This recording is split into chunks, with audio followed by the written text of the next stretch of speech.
बिहारी लाल की जय। पकड़ लो हाथ बनवारी, नहीं तो डूब जाएंगे। पकड़ लो हाथ बनवारी, नहीं तो डूब जाएंगे। हमारा कुछ न बिगड़ेगा, हमारा कुछ न बिगड़ेगा। तुम्हारी लाज जाएगी। पकड़ लो हाथ बनवारी, नहीं तो डूब जाएंगे। धरी है पाप की गठरी, हमारे सर पे भारी। धरी है की गठरी, हमारे सर पे भारी। वजन पापों का है भारी, इसे कैसे उठाएंगे। वजन पापों का है भारी, इसे कैसे उठाएंगे। पकड़ लो हाथ बनवारी, नहीं तो डूब जाएंगे। तुम्हारे ही भरोसे पर जमाना छोड़ बैठे हैं। तुम्हारे ही भरोसे पर जमाना छोड़ बैठे हैं। जमाने की तरफ देखो, इसे कैसे निभाएंगे। जमाने की तरफ देखो, इसे कैसे निभाएंगे। पकड़ लो हाथ बनवारी, नहीं तो डूब जाएंगे। दर्द दिल की कहे किससे, सहारा ना कोई देगा। दर्द दिल की कहे किससे, सहारा ना कोई देगा। सुनोगे आप ही मोहन, सुनोगे आप ही मोहन, और किसे को सुनाएंगे। पकड़ लो हाथ बनवारी, नहीं तो डूब जाएंगे। पकड़ लो हाथ बनवारी, नहीं तो डूब जाएंगे। फंसी है भंवर में नैया, प्रभु अब डूब जाएगी। फंसी है भंवर में नैया, प्रभु अब डूब जाएगी। कि भैया आप बन जाओ, कि भैया आप बन जाओ, तो बेड़ा पार हो जाए।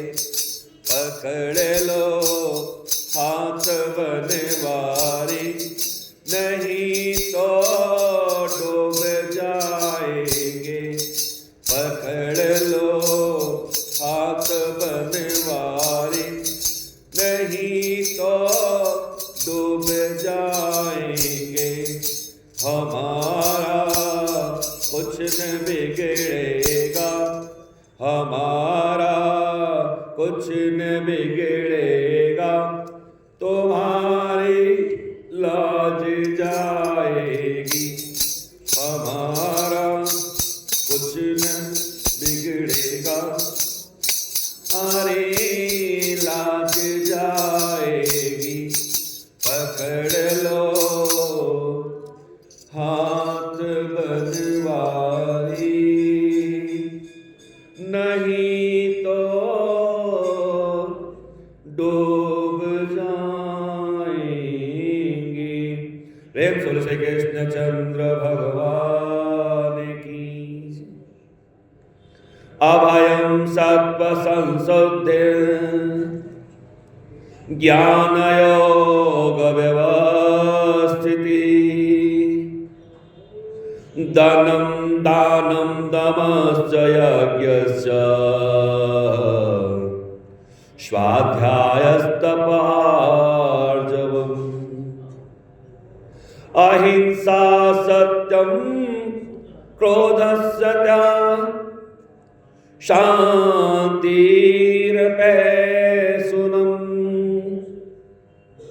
दया भूतेषु लोलुप्त्वम्,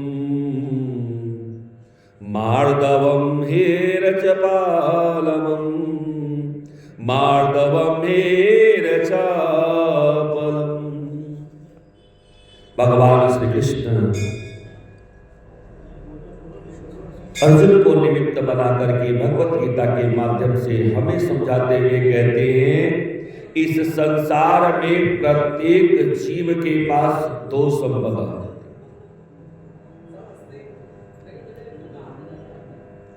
कुछ लोग होते हैं वह आसुरी संपदा लेकर के प्रकट होते हैं, और कुछ लोग हैं जो दैव संपदा लेकर प्रकट होते हैं।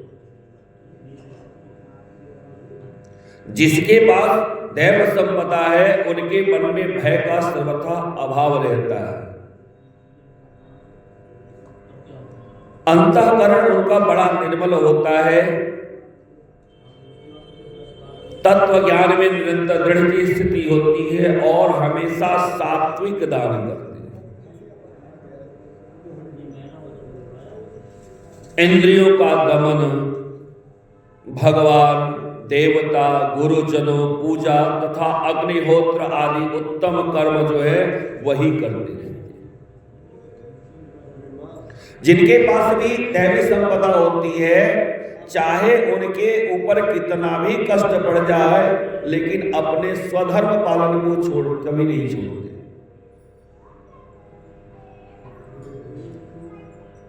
ऐसे लोग कभी भी किसी को मन, वाणी और शरीर से किसी प्रकार का कष्ट नहीं देते।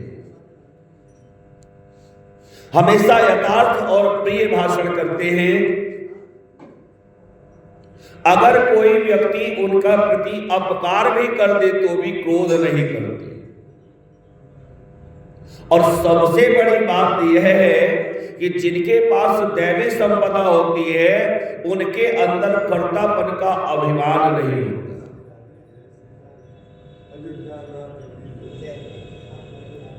उनका चित्त जो होता है वह बेचैन नहीं रहता। बेचैन चित्त उसका होता है, वास्तव में चित्त की जो प्रवृत्तियां हैं वह चंचल प्रवृत्ति ही है। फिर भी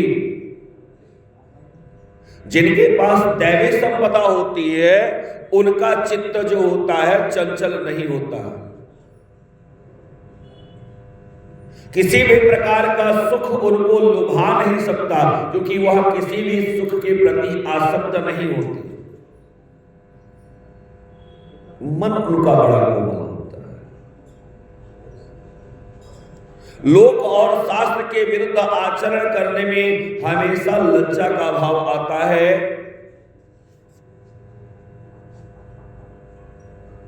उनके अंदर तेज, क्षमा और बाहर की शुद्धि, किसी भी के प्रति शत्रुता का भाव नहीं उनके मन में होता है। और कभी भी वो ये नहीं चाहते कि उनकी कोई पूजा करे, उनकी कोई प्रशंसा करे।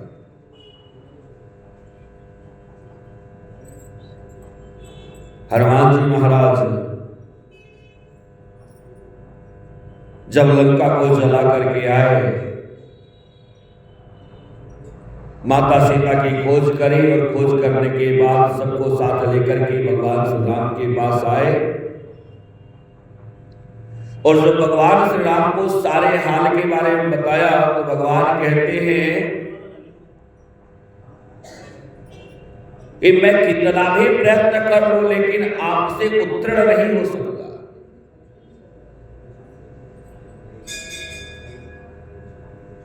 हनुमान जी समझ गए कि अगर स्वामी अपने सेवक की बहुत ज्यादा प्रशंसा करने लगे तो इसका मतलब यह है कि वह अपने आप से सेवक को दूर करना चाहता है। जैसे ही भगवान श्री राम ने प्रशंसा करने शुरू करी, हनुमान जी सीधे दौड़े और भगवान के चरणों में लौट गए।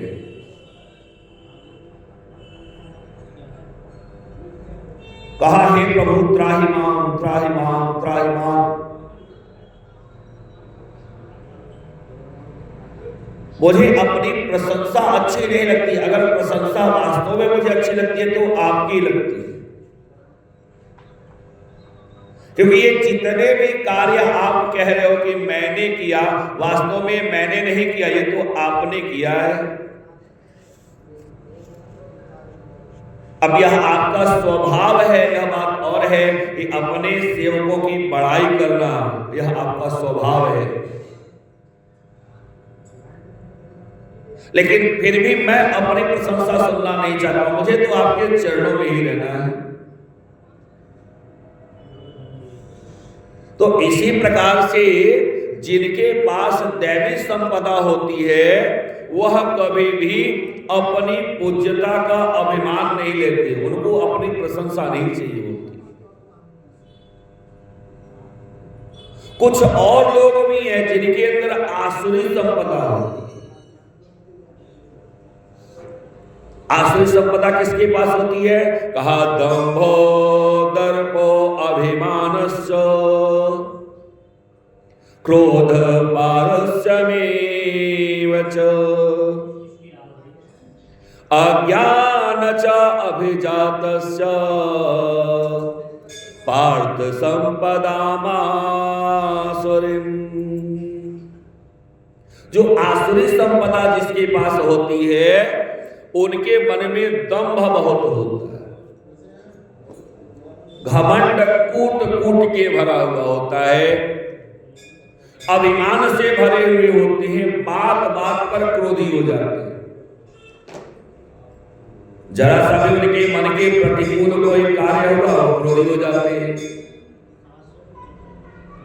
कठोरता उनके मन में भरी हुई होती है और इसीलिए उनके मन में अज्ञान होता है।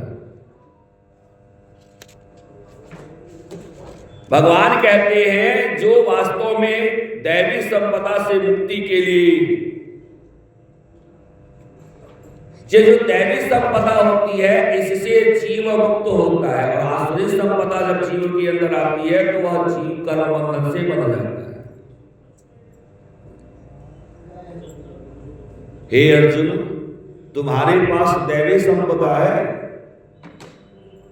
तो अपने आप को कर्म बंधन से बांधो मत, मुक्त हो जाओ। क्योंकि अगर मेरे शरण में आने के बाद भी अगर तुम कर्म बंधन में बंधे ही रहेंगे तो मेरे शरण में आने का मतलब क्या होगा?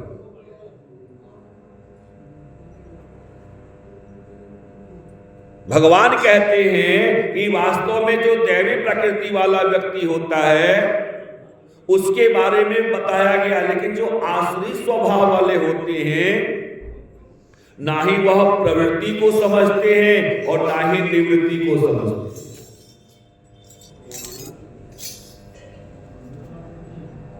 जिनका न अंतःकरण शुद्ध है न बाह्य शुद्ध है, न श्रेष्ठ आचरण है और ना ही सत्य भाषण है, ऐसे आश्रय प्रकृति वाले व्यक्ति कहते कि अरे भगवान कहाँ है? भगवान अगर है तो किसी ने देखा है?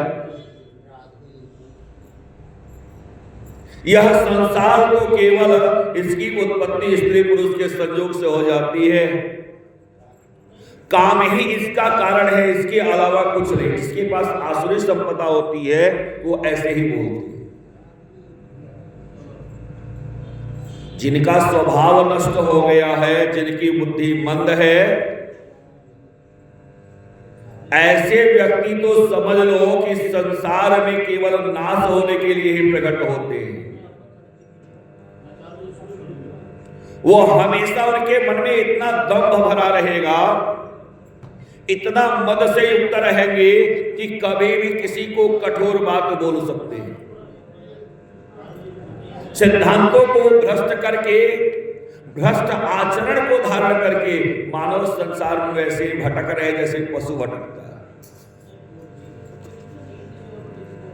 उनके लिए संसार के विषय भोग ही सबसे बड़ी चीजें हैं, उसके अलावा कुछ नहीं है। अच्छा, इससे होता क्या है? कहा वो लोग आशा से बंधे हुए होते और धन आदि पदार्थों को संग्रह करने के लिए हमेशा चेष्टा करते रहते हैं। सोचते हैं आज ये मुझे मिल गया, कल ये भी मिल जाए तो बड़ा अच्छा है, परसों ये मिल जाए तो भी बड़ा अच्छा है। यह मेरा शत्रु है, मैंने उसको मार दिया, मैंने उसको गाली दे दी, मैंने उसको अपशब्द कह दिया। ये जो आश्रय स्वभाव वाले लोग होते हैं, उनके अंदर इस प्रकार का भाव होता ही होता है। मैं बहुत बड़ा धनी हूं, मैं बहुत बड़ा कुटुंब वाला हूं, मेरे सवाल दूसरा कौन है। जैसे गजराज सोचा करते थे। गजराज की कथा याद है ना?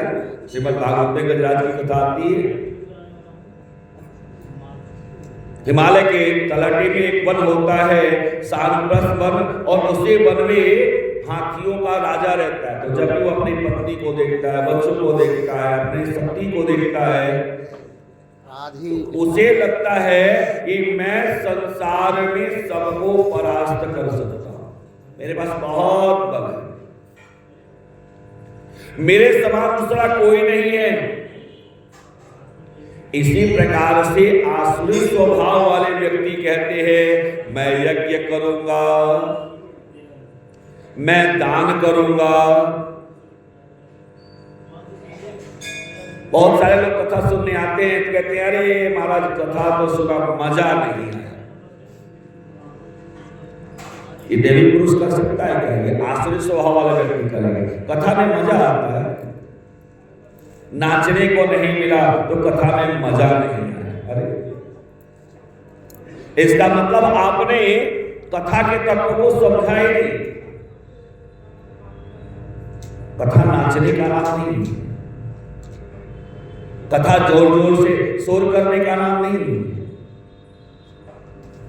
और ढेर सारा ढोलक ले लिया, ताल ले लिया, वगैरह वगैरह ले लिया और जोर जोर से बजाने लगे, तो जैसे हम बाहरी चीजों की तरफ प्रवृत्त होते हैं तो हमारी आंतरिक शांति समाप्त हो जाती है।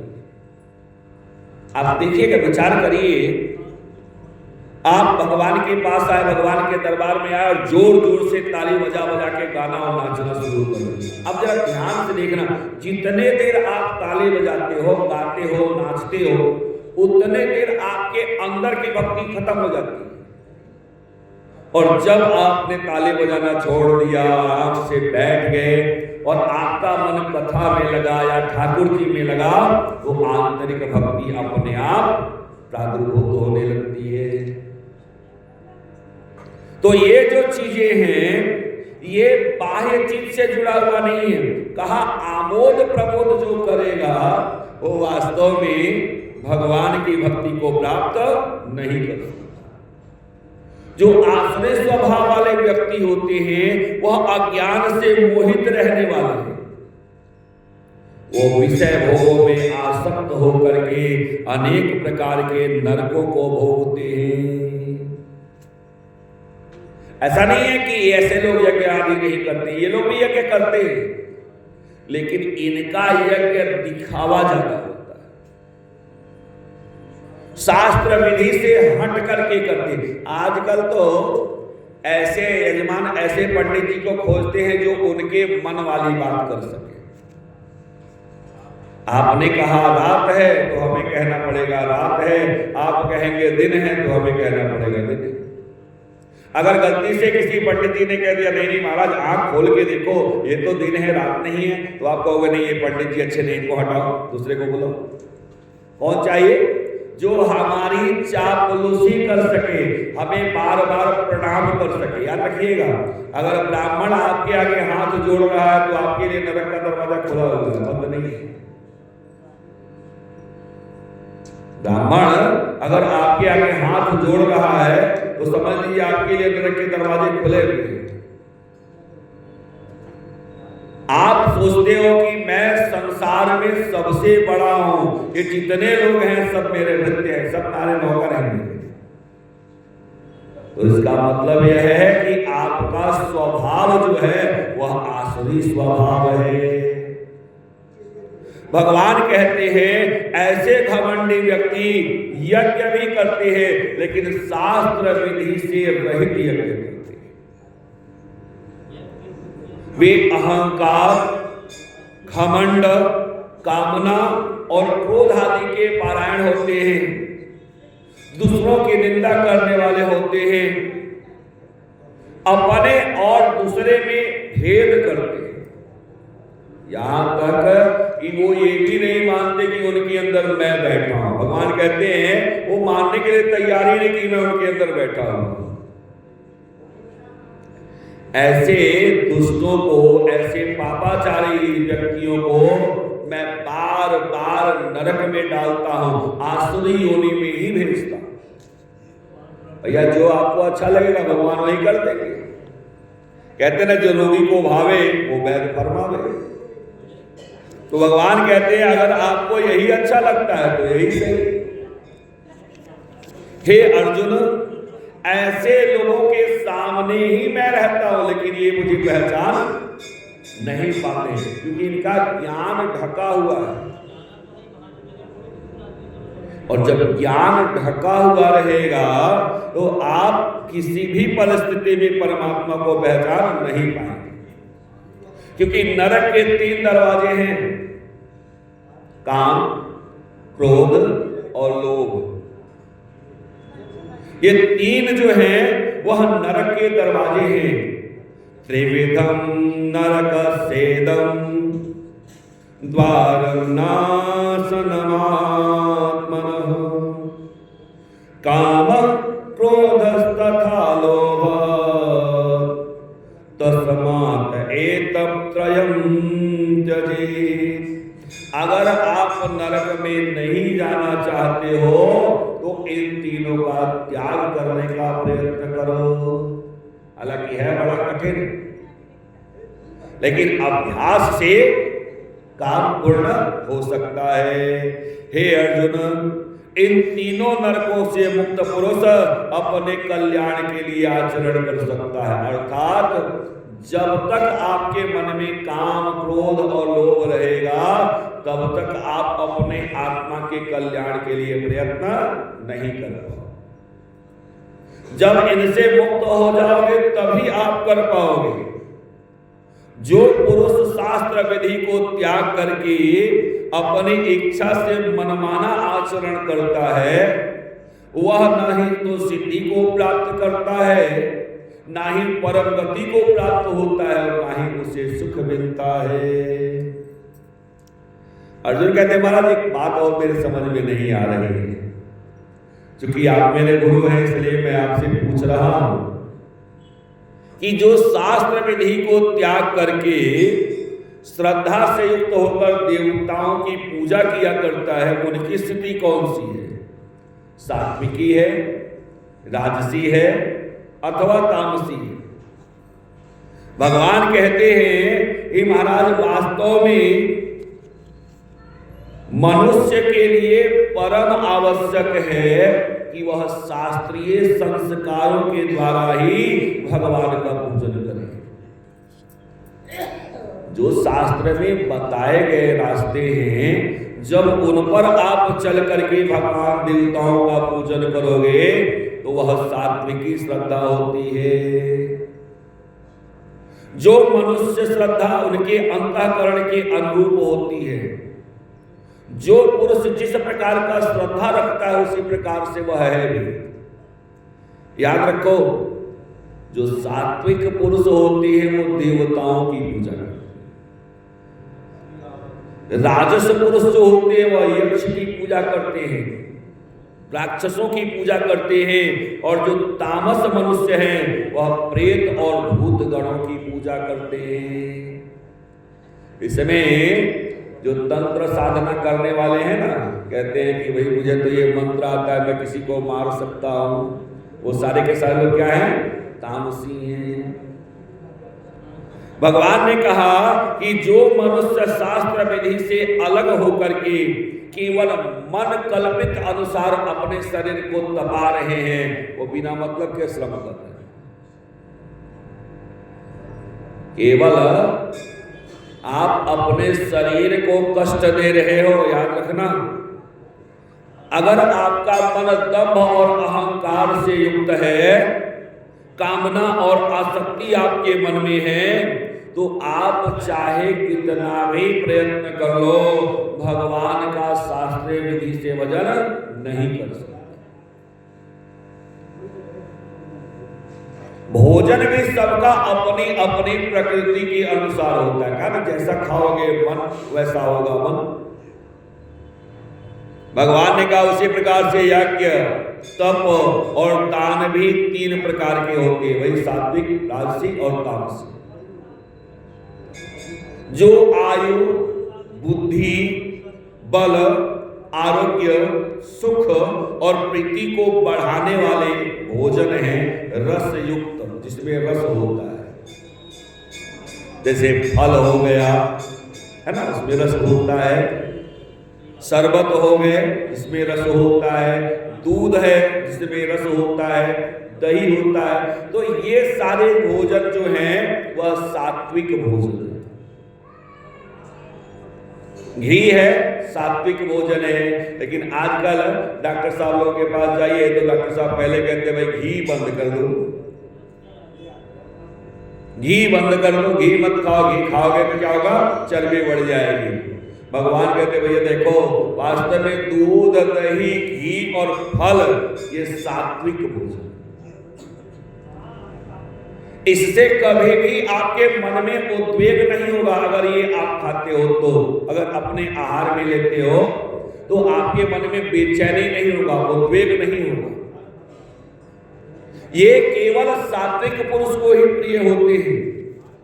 और कड़वा, खट्टा, बहुत ज्यादा नमक युक्त, बहुत गर्म, तीखा, रूखा, जो पेट में जलन कर दे, जैसे आजकल के समय में दुकानों में, होटलों में मिल रहा है। ये सारे भोजन हैं वह दुख और चिंता के कारण बनाते हैं, रोग को उत्पन्न करवाने वाले होते हैं। यह राजसी भोजन है। ये किसको प्रिय है? जिनके अंदर राजसी स्वभाव होता है उनको यह ज्यादा प्रिय है। जो भोजन अधपका हो, आधा कच्चा आधा पका, रस रहित, जिसमें कोई रस नहीं, दुर्गंध युक्त, समझ रहे दुर्गंध युक्त कौन सा भोजन है? हाँ, बताने की जरूरत नहीं, आप तो उसे समझदार हैं। तो जो दुर्गंध युक्त है, बासी भोजन कभी भी नहीं करना चाहिए। विशेष करके गुरु मंत्र लिए वाले को तो विशेष कर देते, लेकिन दूध, दही और घी कभी भी बासी नहीं होता।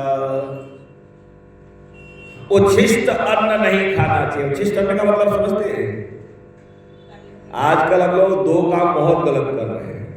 एक तो इस हाथ से खा रहे हैं, दाएं हाथ से खा रहे हैं और बाएं हाथ से दूसरे को परोस रहे हैं। तो हमने अपना जूठा ही उसको खिलाया। उच्छिष्ट अन्न का एक अर्थ और भी होता है। भोजन करने आप बैठे, कोई सामान घट गया, उठ गए और जाके फिर से ले लिया, फिर बैठ के भोजन करने। हमारे यहाँ यज्ञोपवीत होने के बाद बच्चों को सिखाया जाता है कि महाराज वास्तव में अगर एक बार आप भोजन पर से उठ गए तो चाहे कितना भी आपको भूख क्यों नहीं लगा हो, दोबारा आप उस थाली में भोजन नहीं करेंगे। एक और रिवाज है, आपको थोड़ा हंसी लगेगा। हमारे यहाँ जब यज्ञोपवीत हो जाता है तो थोड़ा सा बाल छोड़ते हैं बाद में बनाने के लिए।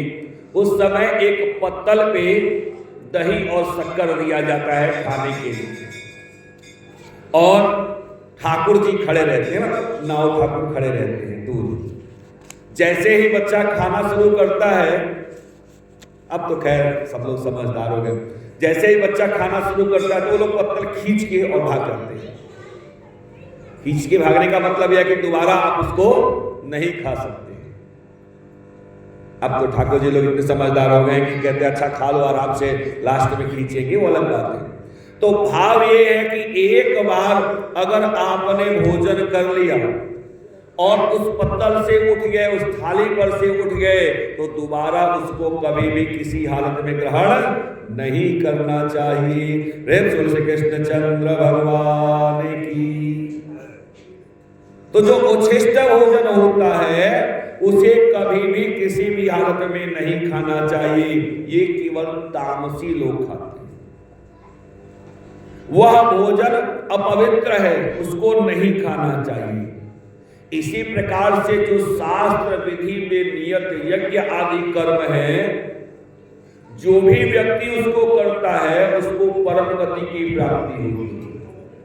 लेकिन अगर शास्त्र में वह नहीं है और आप अपने मन से कल्पित कल्पना करके कर रहे हो, तो आपके द्वारा किया गया त्याग भी किसी काम का नहीं होता है। केवल दम आचरण के लिए फल को दृष्टि में रख करके जो यज्ञ किया जाता है उस यज्ञ को राजसी यज्ञ माना जाता है। शास्त्र विधि से हीन, अन्नदान से रहित, बिना मंत्रों के, बिना दक्षिणा के और बिना श्रद्धा के किए जाने वाले यज्ञ को तामस यज्ञ कहा जाता है। शास्त्र विधि नहीं है, आप अपने मन से कर रहे हो, अन्नदान नहीं किया, भंडारा आदि नहीं किया, बिना मंत्रों के और बिना दक्षिणा के यज्ञ करवा लिया, तो उस यज्ञ का फल आपको प्राप्त नहीं होता है। अब तपस्या क्या है? देव द्विज गुरु प्राज्ञम पूजनम शौचम आर्जवम ब्रह्मचर्य अहिंसा च शारीरम तपोचके। आपको पता भी नहीं है कि शरीर से कितनी सारी तपस्या होती है। आपके पास धन नहीं है, कोई बात नहीं, आपके पास व्यवस्था नहीं है, कोई बात नहीं, शरीर से आप तपस्या कर सकते हैं। कहा कैसे? कहा देवता, ब्राह्मण, गुरु। अब यहां गुरु का अर्थ जानते हैं क्या है? यहां गुरु का अर्थ केवल वही नहीं है कि आपने जिससे मंत्र लिया वही गुरु। गुरु कौन है? यहां गुरु का अर्थ क्या है? माता, पिता, ब्राह्मण, अपने से बड़े, इन सबकी पूजा करना, इन सबकी आज्ञा मानना गुरु की आज्ञा मानने के बराबर होता है। ज्ञानी जनों का पूजन, पवित्रता, सरलता, ब्रह्मचर्य और अहिंसा, ये शरीर की तपस्या है। अगर इतना भी आप कर रहे हो तो समझ लो कि आप तपस्वी हो, आप तपस्या कर रहे हो। जरूरी नहीं कि घर छोड़ दिया, परिवार छोड़ दिया, जंगल में चले जाओ, वन में चले जाओ और वहीं बैठ करके भगवान का ध्यान। आप घर में बैठकर भी अपने निजकृत कर्मों को करते हुए भी भगवान का ध्यान कर सकते हैं, भगवान का पूजन कर सकते हैं। भगवान कहते हैं कि जो उद्वेग न करने वाला, जिसका मन खुद भी बेचैन ना हो तो दूसरे किसी को बेचैन करे, बात बात पे रोकना, बात बात पे टोकना, तुम ये गलत कर रहे हो, तुम ये सही कर रहे हो, वास्तव में कहीं न कहीं यह हमारी तपस्या को खंडित करता है। हमारे पास ये अधिकार ही नहीं कि हम आपको कह सके कि आप ये गलत कर रहे हो। वो कहने का अधिकार परमात्मा का, हमारा थोड़े। अब अगर हम ऐसा कर रहे हैं तो कहीं ना कहीं हम अपने आचरण से ही गिर रहे हैं। भगवान कहते हैं जो उद्वेग नहीं करने वाला, प्रिय बोलने वाला है, सबका हितकारक है और जो यथार्थ भाषण है, जो वास्तव में होना चाहिए, जो वो कहता है, जो वेद शास्त्रों का पठन और पाठन करता है, परमेश्वर के नाम का जप करता है, यह वाणी संबंधित तप है। शरीर भी शुद्ध और मुख भी शुद्ध। तीसरा है क्या? कर्म संबंधी। कर्म क्या है? कहा मन की प्रसन्नता, शांत भाव, भगवत चिंतन करने का स्वभाव, मन का निग्रह, अंतःकरण के भावों की भली भांति पवित्रता, ये मन संबंधी तप है। वाणी, मन और आचरण। इसके बाद है, कहते हैं जो किसी भी फल की इच्छा नहीं रखता है, मुझे कुछ भी नहीं चाहिए। अच्छा, आपको याद है भगवान जब वामन रूप में प्रकट हुए तो प्रकट होने के बाद बलि से सब कुछ दान करवा लिया, याद तो होगा या? तो जब दान करवा लिया और बलि ने सब कुछ दान करके दे दिया, फिर भगवान ने अपना विस्तार रूप बनाया, वामन से विष्णु बन गए। वामन मतलब क्या होता है? हाँ, हमारे पास वामन भगवान है तो वामन, और वही विष्णु भी है। विष्णु मतलब सर्वव्यापक। तो जब वामन से विष्णु हो गए, सब कुछ नाप लिया, तो नापने के बाद सब कुछ हो गया, सबको देव लिया, तो कहा भगवान ने अब आप वरदान मांगो। बलि से कहा वरदान मांगो। अभी तो बलि बड़े शांत थे, जब भगवान ने कहा मांगो तो बलि ताली बजा के हंसने लगे, कूदने लगे, अरे वाह वाह। भगवान ने कहा क्या हो गया? कहा अब तक तो आप मांग रहे थे, अब हमको भी मांगना सिखा रहे हो। सच कहा है किसी ने कि अगर जिसके साथ जैसा रहोगे वैसा ही व्यवहार होगा। अभी तक तो आप मांग रहे थे और आप मुझे कह रहे हो कि मांगो, तो प्रभु मुझे कुछ नहीं चाहिए। भगवान ने कहा नहीं नहीं, आप मेरे सामने आए हो तो कुछ न कुछ तो मांगना पड़ेगा ही। बलि ने कहा प्रभु अगर देना चाहते हैं ना तो एक कृपा करिए कि मेरे अंदर से मांगने की इच्छा ही खत्म हो जाए, क्योंकि मांगने वाला व्यक्ति कभी भी सुखी नहीं रह सकता, चाहे आप कितना भी प्रयत्न कर लो। क्या करेंगे मांग के, क्या करेंगे रख के, जब वो हमारे पास रहने वाला ही नहीं है। आज मांगेंगे कल चला जाएगा, आपसे लिया वो वहां चला गया, वहां से लिया वहां चला गया। तो जो चलने वाला है वह कभी मांगने की आवश्यकता नहीं होती। कहा कभी भी फल की इच्छा जो नहीं करता है, ऐसे लोग श्रद्धा से कोई भी कर्म करते हैं शास्त्र विधि के अनुसार,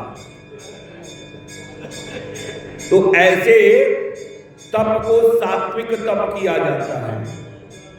जो तप सत्कार, मान, पूजा के लिए, अन्य किसी स्वार्थ के लिए, स्वभाव से या पाखंड से किया जाता है, वह अनिश्चित एवं क्षणिक सफलता देता है। ऐसा तप राजस तप कहा जाता है। जैसे भगवान के पास आए और जोर जोर से मंत्रों का उच्चारण करना शुरू कर दिया। भगवान के पास आए, मन के भाव चाहे जो भी हो, लेकिन भगवान के पास आए और आने के बाद यहाँ जो है दिखाने के लिए, दूसरे को डिस्टर्ब करने के लिए बार बार, कभी कभी आप परिक्रमा करने आओ ना तो कुछ लोग तो इतना जल्दी जल्दी परिक्रमा करते हैं, ऐसे लगता किसी को मार के भागे हुए हैं, जल्दी से फेरे पूरे करो और पहुंचो। क्षमा करिएगा, मेरा उद्देश्य ये नहीं है कि आपकी भावनाएं आहत हो, लेकिन थोड़ा सा मुझे विचित्र लगता है तो कभी कभी कह देना पड़ता है। आप जब परिक्रमा कर रहे हो तो ऐसे परिक्रमा मत करो कि आप फॉर्मेलिटी कर रहे हो, पूरा करना है और भागना है। इतने प्रेम से चलो जैसे कि आप अपने मन के समस्त भावों को समेट के चल रहे हैं।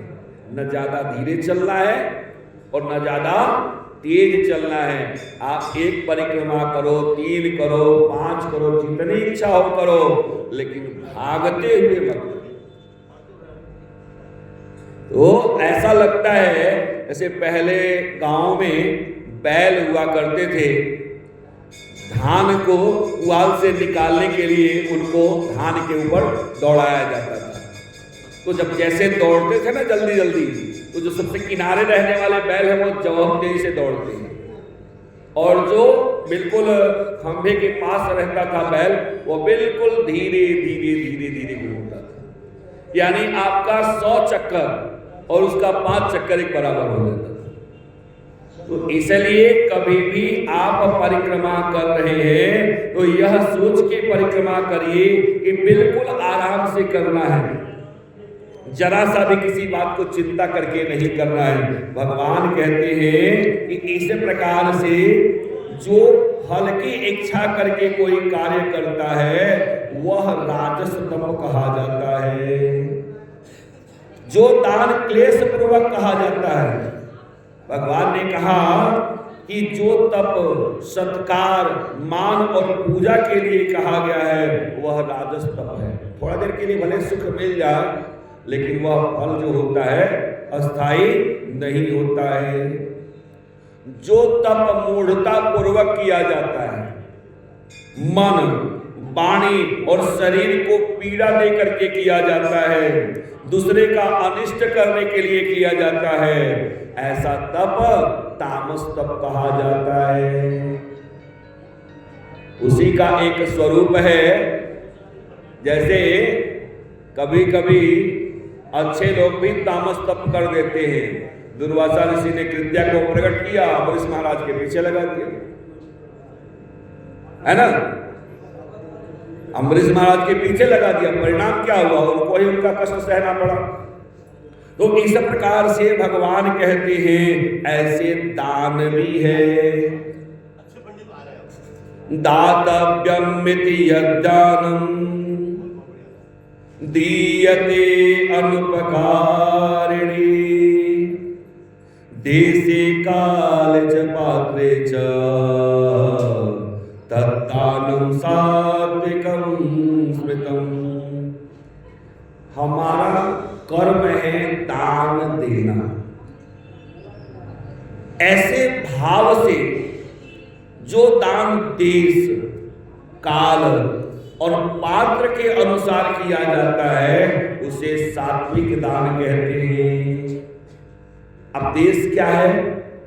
कहा जिस देश में जिस वस्तु का अभाव हो उसका ही दान हमें करना चाहिए। जिस वस्तु को जो जरूरी हो, जैसे भूखा व्यक्ति है और ऐसे व्यक्ति के सामने आप ढेर सारे कपड़े लाके रख दीजिए तो किसी काम का है? तो जो भूखा व्यक्ति है उसके लिए अन्नदान की महत्व है, और जिसका पेट भरा हुआ दुनिया भर का, उसको जबरदस्ती आप कहो महाराज एक पूड़ी और खा लो, एक पूड़ी और खा लो, पता चले खाते खाते उनकी उल्टी हो जाए तो दान किसका? तो जहां पर जिस प्रकार के वस्तु का अभाव हो ऐसा ही दान हमें करना चाहिए जो देश से संबंधित होता है। प्रेम से श्री कृष्ण चंद्र भगवान